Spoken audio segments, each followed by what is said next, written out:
Aqui estamos para mais uma aula do nosso curso de Teologia do Progresso Espiritual. Cumprimentamos a todos, esperamos que todos estejam na paz de nosso Senhor Jesus Cristo e amparados pelo manto protetor de nossa querida Mãe, Nossa Senhora. Iniciemos com a nossa tradicional oração ao Divino Espírito Santo. Divino Espírito Santo, amor do Pai e do Filho, inspirai-me sempre o que devo pensar, o que devo dizer, o que devo calar, o que devo escrever, como devo fazer para obter a vossa glória, o bem das almas e minha própria santificação. Glória ao Pai, ao Filho e ao Espírito Santo, como era no princípio, agora e sempre. Amém. Hoje daremos início ao quarto tópico do nosso estudo da via purgativa, que vai tratar da luta contra os pecados capitais.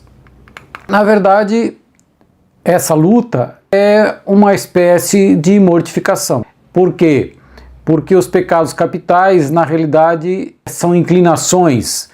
E essa mortificação, ela combate, então, assim, a origem do mal.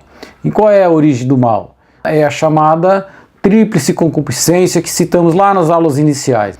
É extraída lá da primeira epístola de João, que vai dizer: porque tudo que há no mundo, a concupiscência da carne, a concupiscência dos olhos e a soberba da vida, não procede do Pai, mas do mundo.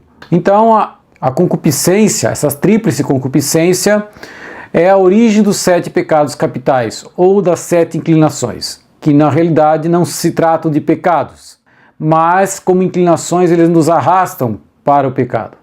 Assim, então, se temos, por exemplo, como iremos falar, estamos com preguiça, enquanto vencemos essa preguiça, não cometemos pecado algum, embora estejamos com preguiça, mas venci a mim mesmo. No entanto, no momento que eu dei vazão a isso e não fiz algo que deveria fazer, que me cumpria fazer pela preguiça, então pequei.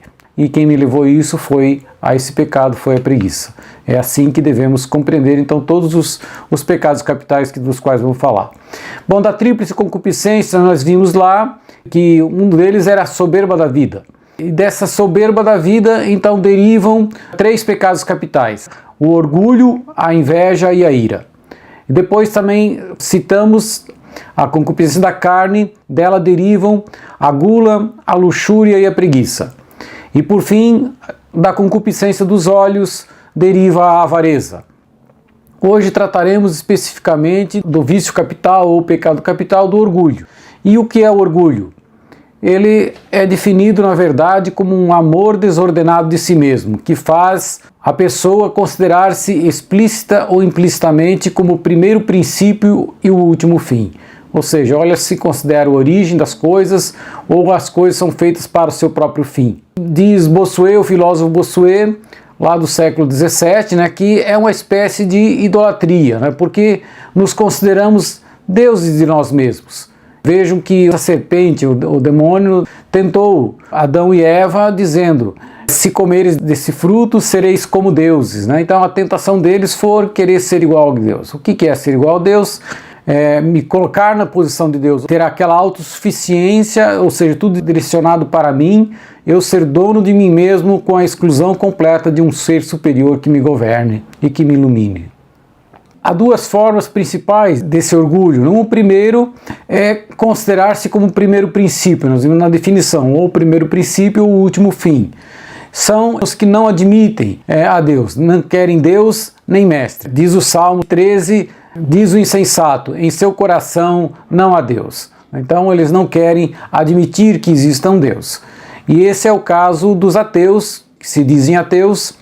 Também foi dos nossos primeiros pais, Adão e Eva, como falamos, e também dos racionalistas, que não querem submeter-se à fé em hipótese alguma, ou seja, querem continuar simplesmente com a sua razão. Eu sou capaz de resolver pela razão todos os males que existem, governar inteiramente a minha vida, não me submeter de forma alguma a um ser superior. Agora, esses ainda, embora tenham aumentado muito nos últimos anos, ainda não são os de maior número. O maior número são os que caem assim implicitamente nesse pecado, sem às vezes ter sequer consciência disso. Então agem como se tudo que receberam, todos os seus dons naturais e até mesmo às vezes dons sobrenaturais que Deus lhes deu, como se fossem seus. Foi fruto dos seus méritos, fruto do seu esforço, fruto da sua oração, enfim, é dono daquilo e mereceu aquilo, se considera nesse sentido, um merecedor. Então, na teoria, eles acabam confessando que Deus é o primeiro princípio, sim, Deus é dono de tudo, governa tudo e também me governa, mas na prática acabam se deleitando nas próprias qualidades e nos próprios méritos. Acham que é tudo fruto do esforço dele, daquilo que Deus deu para ele, mas agora é deles e pronto. É o típico do caso que a pessoa diz, eu me amo. A pessoa se auto-engrandece achando que ela é o tal. Então, atribuem a si mesma a prática da virtude. Ou pensam que esses dons que Deus deu, tudo que Deus deu, quer sejam bens materiais, quer sejam bens espirituais, são frutos dos próprios méritos. Então não atribuem nada a Deus, tudo é deles. E isso, às vezes, principalmente em relação às obras, é muito fácil a gente cair em algum ponto ou outro. Por quê? Porque na natureza a gente sabe que se esforçou para alguma coisa, veio o resultado, principalmente nas questões naturais. Então, estudei bem para uma prova, digamos, na minha escola, na minha faculdade, e aí isso me fez sair bem, tirei uma nota boa, então a nota boa veio como recompensa do meu estudo. Então, essa tendência de a gente achar que tudo que recebemos é fruto de nosso esforço. Mas, quanto aos dons sobrenaturais, é mais difícil que a pessoa chegue a tanto, mas também acontece, né? Além disso, né, esse orgulhoso acaba exagerando as próprias qualidades. Nós vamos ver lá no nosso livro texto do Padre Tanqueray, né? Ele vai dizer em relação ao exagero das próprias qualidades. A pessoa fecha os olhos para não ver os seus defeitos e olha com lente de aumento as próprias qualidades.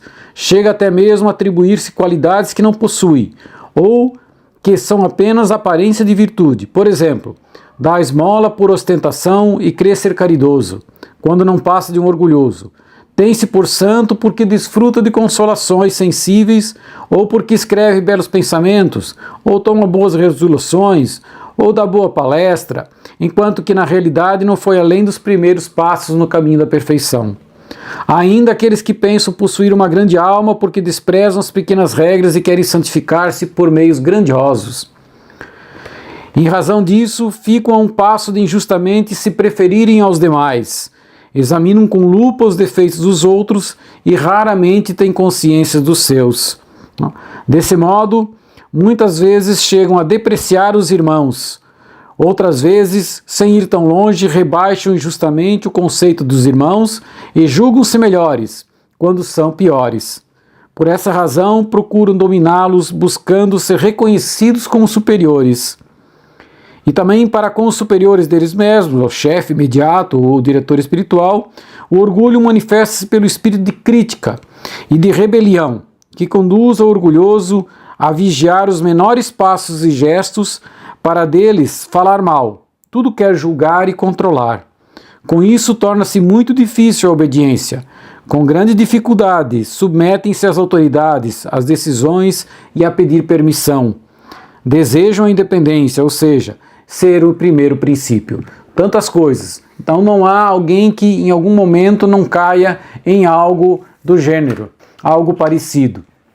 A gente viu o orgulhoso como querendo ser o primeiro princípio, mas também há aqueles que se consideram como o último fim, ou seja, tudo que fazem não tem nada a ver com a glória de Deus, é tudo para si mesmo. Então, o orgulhoso de uma forma ou outra, o orgulho de uma forma ou outra é um defeito muito comum. Está com a gente e até como piada alguém diz que o orgulho morre 3 dias depois da morte. O orgulho, não há quem não possua algo de orgulhoso dentro de si mesmo. Na verdade, nos acompanha em todos os estágios da vida e vai morrer conosco, como eu já falei. Pior, né? Na verdade, quem está no princípio, é iniciante, ele não tem essa consciência desse orgulho, porque não consegue nem perceber que suas ações, às vezes, têm muito de orgulho. Então, o principiante, às vezes, que recebeu consolações, acha que já entende da fé, já quer ensinar os outros com toda a propriedade, até discutir, querer criticar, já começa a criticar padres, começa a criticar a igreja, e porque eu acho isso, eu acho aquilo, e na verdade, às vezes, não passou nem sequer dos primeiros passos. Ainda há muito que amadurecer, conhecer-se a si mesmo e ver que tudo que está falando é fruto de muito orgulho. Os principais defeitos que nascem do orgulho são a presunção, a ambição e a vanglória.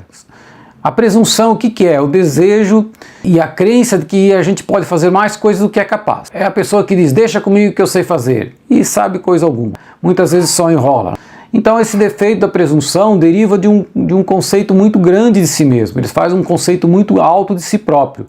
E isso inclui, às vezes, faculdades naturais, a pessoa se considera inteligente, se considera capaz, se considera modelo para os outros, faço tudo certo, então eu tenho o direito de dar conselhos, de dizer como os outros agem, o seu saber, as suas virtudes, qualquer coisa. Essa presunção que decorre do orgulho acaba gerando a ambição, né? E a ambição o que é? Esse desejo de amor por honras, por dignidade, por poder, ou seja, a pessoa quer se glorificar com aquilo, quer se dignificar diante dos outros, né? Fazer com que os outros também considerem superior. Então, ao considerar-nos superior aos outros, o que acontece quando a gente se considera superior aos outros? Acabam por querer dominar e governar, querer dirigir todo mundo, impor aos outros as suas ideias. Sim, se eu tenho certeza, eu sempre acho que estou certo, quero que os outros acatem as minhas ideias e mais, não aceito as ideias dos outros, além disso, desprezo os outros também. Tudo coisas que acabam acontecendo em relação ao orgulho, nesse caso, por decorrência da ambição. E além disso, o orgulho também conduz à vanglória, né, que decorre da vaidade, né? O que é a vaidade? A vaidade é um amor que deseja que os outros estimem a gente. O orgulho é a autoestima, eu me acho. A vaidade é querer que os outros me achem. A vaidade, muitas vezes associada só com beleza física, mas não é só beleza física, é qualquer qualidade que a pessoa tenha, seja ela qualidade moral, intelectual ou física mesmo, né? Então, você quer ser reconhecido pelos outros, ser estimado pelos outros, que os outros gostem de você por aquela qualidade que possui. Isso é a vaidade. E muitas coisas decorrem dessa desordem da vaidade, ou seja, querer ser estimado às vezes por coisas até vãs. Por exemplo, a pessoa às vezes tem coisas muito vãs. Ser filho de uma família nobre, ou porque fato de ser amigo de pessoas importantes ou influentes, pelo fato de possuir bens, ou pelo fato de possuir dotes pessoais, de cantar bem, dançar bem, quer que os outros reconheçam isso. Às vezes coisas muito vãs e o orgulhoso quer ser reconhecido por causa disso. Além disso, a vaidade também conduz à chamada jactância, né, que é o hábito de falar de si mesmo, né? Fala tudo de si, sempre está falando de si próprio para os outros, né, com o objetivo de alcançar que os outros o admirem, o estimem.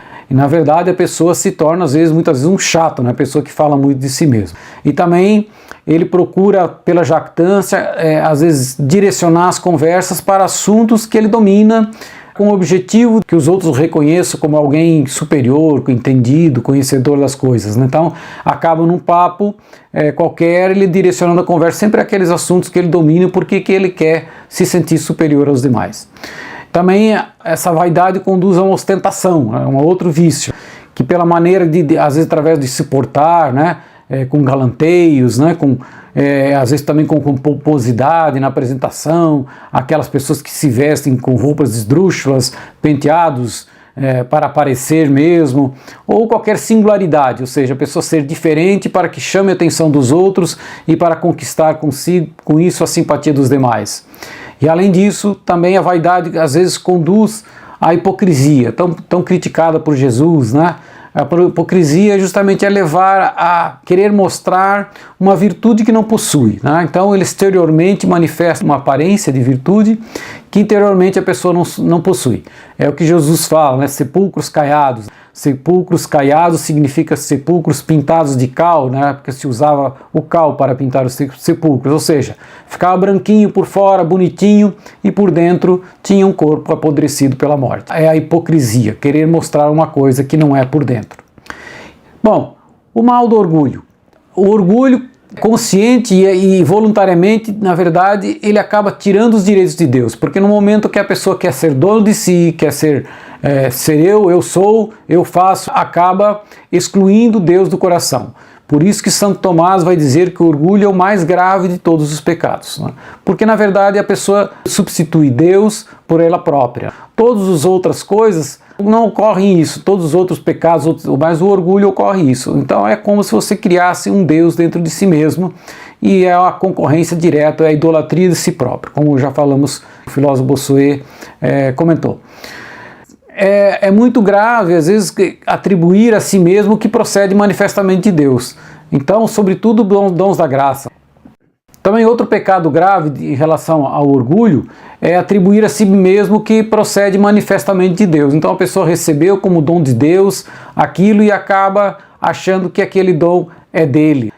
E às vezes com muito orgulho, muita vaidade, isso às vezes vemos até às vezes em pregadores, é bem manifesto, e assim outros tantos, eu que curo, etc., que acaba achando que ele mereceu, porque Deus deu, e assim ele acaba se apropriando daquele dom. Outra coisa é que às vezes fazemos as obras para nós mesmos, então não queremos glorificar a Deus pelas obras, queremos agradar a nós mesmos, ou até ser um exibicionista para mostrar aos outros que fazemos boas coisas. Então também isso é um pecado grave. E aí existe o orgulho atenuado, que na verdade a pessoa reconhece que Deus é o primeiro princípio, é o último fim, mas não lhe dá toda a glória. Ele praticamente rouba implicitamente uma parte da glória de Deus. Quer sempre que as pessoas o reconheçam, ele quer ter sempre a parte dele na obra de Deus, né? Também é algo menos grave, mas também acontece com muita frequência e muitas vezes inconscientemente, a gente nem chega a perceber. Quanto aos efeitos, a patrística, né, os santos padres vão dizer que o orgulho é a raiz de todos os outros pecados, é dele que derivam todos os outros. O orgulho é o maior inimigo da perfeição, porque a carta de Tiago vai dizer: Deus resiste aos soberbos, mas dá sua graça aos humildes. Vejam que Nossa Senhora foi tudo que foi por causa da sua humildade. Diz ela no Magnífica: Deus olhou para a humildade de sua serva, né? Por isso a enalteceu enormemente, maior santa de que existiu na face da terra. Então Deus dá a graça ao humilde e o orgulho não dá, aliás, retira a graça. E o orgulho então por isso também priva de muitos méritos, porque umas condições do mérito que a gente viu é a pureza de intenção. Ora, se a pessoa quer glorificar a si própria e não a Deus, acabou o mérito, né? Então não vai receber nada de Deus. O orgulhoso trabalha para si mesmo, né? Ou para si mesmo ou para agradar os outros, mas com o intuito de que os outros o reconheçam como alguém superior aos demais. O orgulho, além disso, é origem de muitos pecados contra nós mesmos pela presunção, como a gente falou, que a gente acaba caindo pela presunção, mas também contra o próximo. Não queremos ceder, mesmo quando não temos razão. É típico, né? O orgulhoso não quer ceder em hipótese alguma, não quer perder uma conversa. Então, às vezes, se obstina nas suas ideias, ou seja, ele se torna, muitas vezes, um chato mesmo. E, às vezes, também nas conversas, acaba sendo mordazes, né? Irônicos, caçoando os demais. E, às vezes, também, por outro lado, nos inclinamos a conversas ásperas, elevamos a voz para ver se no grito conseguimos convencer e obter a razão que achamos que nos assiste, ou até usamos de palavras duras com os demais, até injustas, para procurar humilhá-los, às vezes por outros caminhos, humilha por outras coisas, para ver se ele se desconcerta naquela hora, e assim vencemos a discussão. E também acontece muitas críticas aos superiores, não aceita autoridade, porque se ele considera melhor que o chefe, ele não aceita que o chefe lhe dê a última palavra, ele quer ter a última palavra. Então existe muita recusa em obedecer aos chefes. O orgulho também ele acaba produzindo uma agitação interior, porque enquanto ele não vence os rivais, ele fica intranquilo. E como não consegue fazer isso completamente, nunca consegue, né? Anda sempre perturbado, anda agitado e acaba se tornando infeliz. O principal remédio contra o orgulho justamente é que devemos reconhecer que Deus é a causa de todo o bem. É a Ele que pertence todas as coisas, toda a honra e toda a glória. Nós mesmos somos nada, né? E esse fato de não ser nada é o princípio que devemos nos convencer, mesmo nas coisas naturais. Mas na verdade é um pouco difícil, só com bastante meditação, com lenta reflexão, com a ajuda da graça do Espírito Santo, acabamos nos convencendo sobre isso. E esse convencimento abrange esse nada sou e nada posso e nada valho. Parece meio deprimente isso, mas já vamos ver como é que isso funciona. Por que nada sou? Né? Porque nós viemos do nada. E pela própria natureza tendemos para o nada. Viemos ao pó e voltaremos ao pó. E diz o Salmo 38, diante de vós minha vida é como um nada. E São Paulo aos Coríntios vai dizer: que é que possuís que não tenhas recebido? E se o recebestes, por que te glorias como se não o tivesses recebido? Então toda a nossa vida foi recebida de Deus. Tudo que temos foi recebido de Deus. Mesmo os fatos de estar vivos Se Deus retira o seu sopro de nós, morremos no mesmo instante. Somos frágeis, somos inconstantes, propensos ao mal, insignificantes diante do mundo e da história e essencialmente dependentes de Deus. Essa insignificância é só a gente pensar assim, quantos milhões de pessoas já passaram à face da Terra? Bilhões, diríamos. Que sou eu diante desses bilhões de pessoas? Amanhã depois morro, ninguém lembra mais de mim, não sou nada. E assim também em tamanho, né? Somos uma fagulha diante da Terra, e a Terra é uma fagulha, é uma bolinha diante de um Sol que pode comparar uma bola de gude com uma bola de basquete, e o Sol de novo é um grão de poeira diante de milhares e milhares de vezes que outras, menores que outras estrelas. Então o que somos nós? Nada. Então essa ideia da nossa pequenez é muito importante. Isso não se torna depressivo. Hoje há muito essa tendência de dizer a pessoa está com baixa estima, então tem que elogiar, tem que fazer ela se sentir alguém. Mas na verdade sentir-se alguém é quando a pessoa se alia a Deus. Porque ainda que sejamos nada, pela graça de Deus somos filhos de Deus, somos irmãos de Jesus Cristo e herdeiros da vida eterna. Então é saber, por mim mesmo não sou nada, mas com Deus tudo posso, tudo sou. E por isso que ele não é deprimente, porque ao mesmo tempo tenho a consciência completa do meu nada, eu tenho a certeza também de que em Deus eu sou muito, eu sou alguma coisa pela graça de Deus que habita em mim, que me fez semelhante a Deus. Por outro lado, eu nada posso, ou seja, eu sei que pela natureza recebi dons, recebi capacidades que me permitem às vezes conhecer, amar, às vezes até ser um pouco mais inteligente em relação aos outros, tem às vezes essa consciência, mas no fundo os outros têm outras qualidades que não possuem e às vezes com menos qualidades agradam muito mais a Deus do que eu.